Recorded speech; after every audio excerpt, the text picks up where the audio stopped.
he takes 318 trained men, and he goes out and he attacks the army of the four kings. And he ends up routing the army. And he frees his nephew Lot, and he recovers all the possessions that the army had taken. Abraham has achieved a great victory. But you see, it's after this victory that God tells Abram not to be afraid. Makes you wonder, why would Abram be afraid? Well, you see, Abram doesn't live in a city with walls around him that help to protect him. Abram lives in tents, and he camps up in the hills on the major trading routes so that as people come by, he can buy and trade with them. Abram didn't destroy the army of the four kings, he routed them. And I am sure as he sits in his tents up in the hills all by himself, that the thought of this army regathering and coming after him probably bothers him quite a bit. So having said all that, we come now to Genesis 15:1. And I hope you understand when it first says after this, because after what happens in the 14th chapter, the word of the Lord came to Abram in a vision. God says, "Do not be afraid, Abram. I am your shield, your very great reward."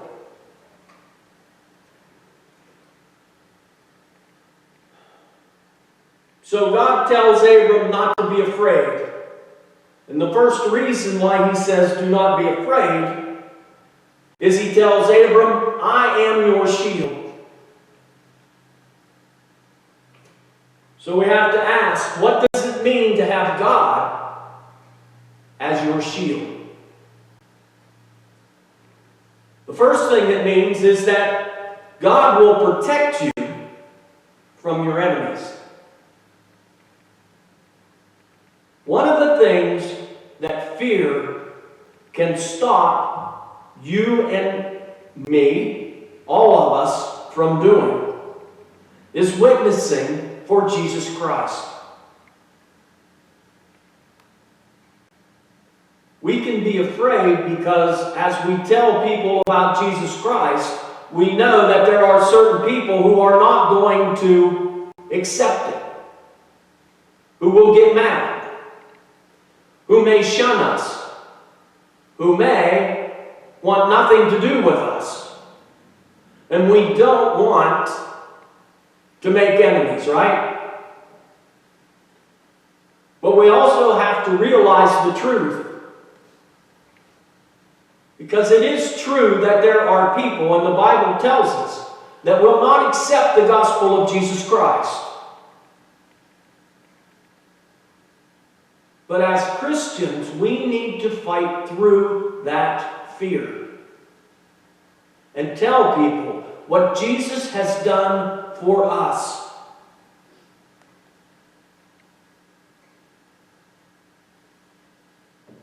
You see, God promises all Christians to protect us from our enemies. We need to trust and trust in God that He will protect us from our enemies. The second way in which God is our shield is that God will protect us from Satan. The Apostle Peter has a warning for us. And the warning is about Satan. He says this, He says the devil prowls around like a roaring lion looking for someone to devour. You might ask yourself, well, why would Satan be looking for a Christian to devour? If you think about it, it makes sense. Because as Christians, we used to be on Satan's team. The Bible tells us that all Christians were called out of the world. That we used to be children of the devil, but now we have been called out. We have accepted Jesus Christ, and we are children of God. So Satan wants to attack us because we are no longer for him, we are against him.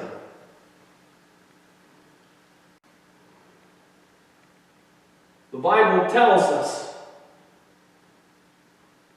that if we submit ourselves to God, if we resist the devil, he will flee from you. You see, if we follow God's ways and we resist the ways of this world, Satan cannot harm us. And the Bible gives us an excellent example of this story in a man named Job. You see, we are told that there was no one on earth like Job.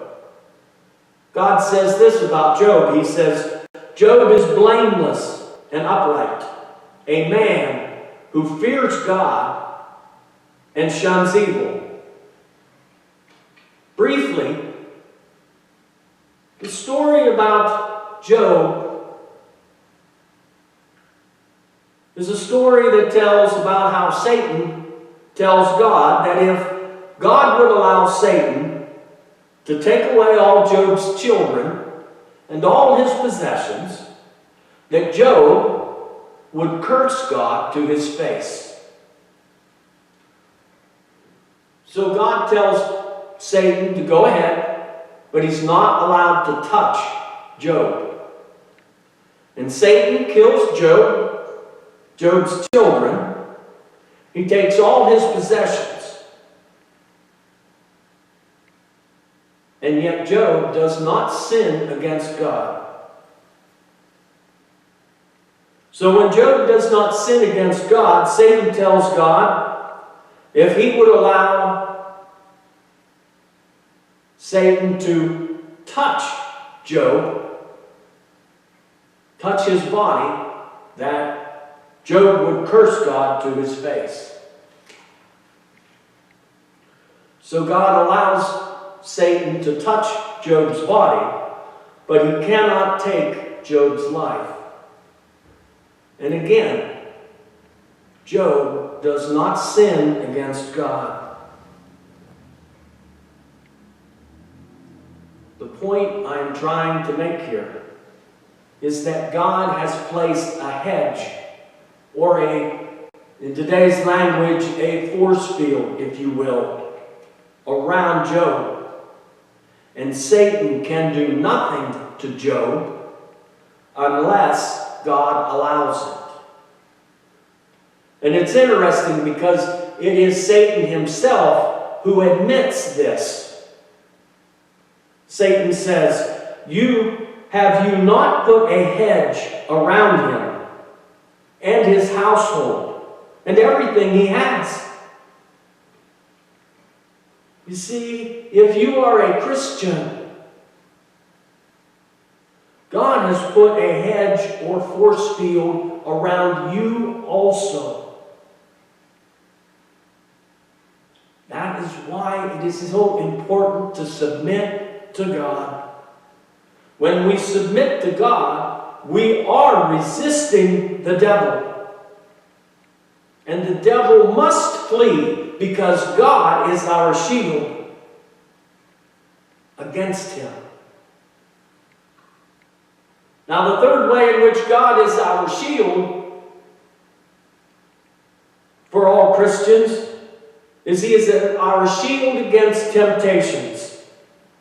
In 1 Corinthians chapter 10, verse 13, we read this. It says, "No temptation has seized you except what is common to man. And God is faithful. He will not let you be tempted beyond what you can bear. But when you are tempted, He will also provide a way out, so that you can stand up under it." You see, in this verse we are told that two ways in which God shields you from temptation. The first is, and you need to realize, that there is no temptation that comes into our lives that is too strong for us to handle or overcome. We need to ask God for the strength to overcome whatever temptation we are facing, and show us the way out, which leads to the second way in which God shields us. Because God promises that He will provide us a way out of whatever is tempting us. So when you are being tempted to do something that is against God's ways, look for the way out. Ask for the way out. Because God will provide it for all Christians. You see, to have God as your shield means that your enemies, Satan, and temptations will not defeat you. In ourselves, these things are way bigger and will overpower us because we're weak.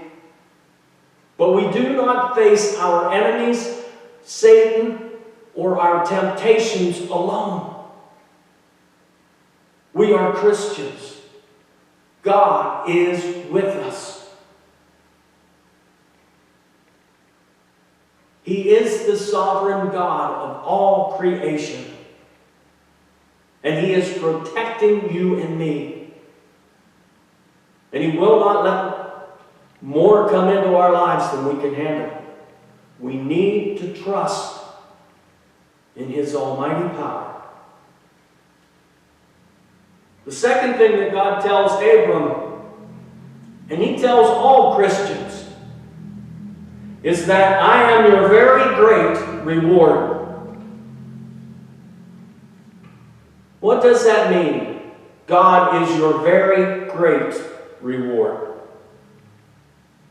This is pretty cool when you really think about it. Because God shares all that He is and all that He has with you.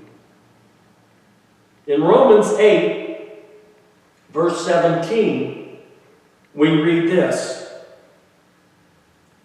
Now, if we are children, and Paul here is talking about if we are children of God, we are Christians, then we are heirs, heirs of God, and co-heirs with Christ. And what I want to focus here on is the word co-heir, because it is so important that we understand exactly what that means. Let's say you have 3 brothers and sisters, that there are 4 of you, 4 children, and your mom and dad pass away, and the estate that your mom and dad have is divided up equally among you. What that means is that each one of you gets a quarter of that estate. But you see, the Bible doesn't say you are an heir. It says that you are a co-heir with Christ. To be a co-heir means that all that God has is ours, and all of us possess it jointly. There's a big difference. And there comes a day when we will receive our inheritance with Jesus. That's what I mean. We're no longer on Satan's team. We are with Jesus. We are children of God. Now you may be wondering, what does all that have to do with the coronavirus? And the fear and the anxiety that we are facing today?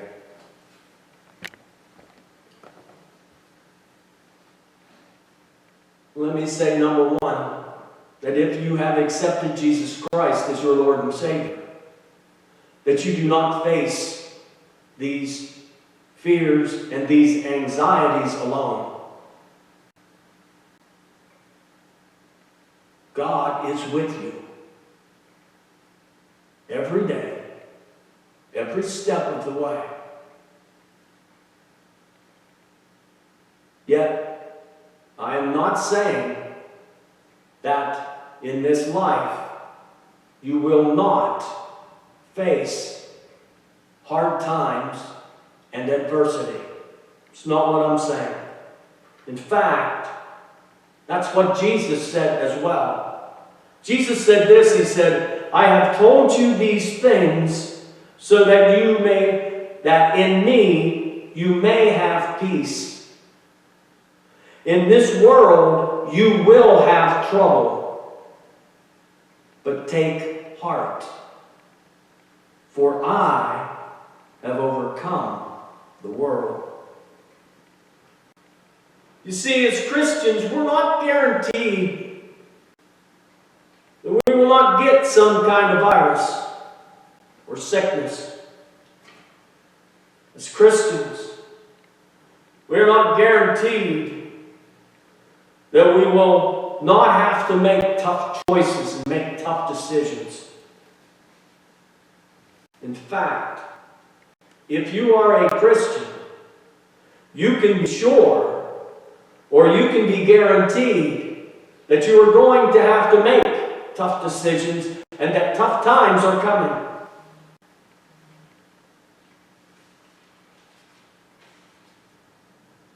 Yet you are also guaranteed that God shares with us all that He has and all that He is. We are co-heirs with Jesus through the sacrifice that He made on the cross. You see, I don't believe that canceling church services shows a lack of faith in God. I don't believe that canceling a church service shows a lack of trust in God. Because I'll be truthful. I watched the governor, I watched the president, and some of these news conferences and what the experts are telling us what to do. And I think they're right, and I don't think they're trying to feed us a bunch of BS. I think they're trying to tell us to do things to keep us safe.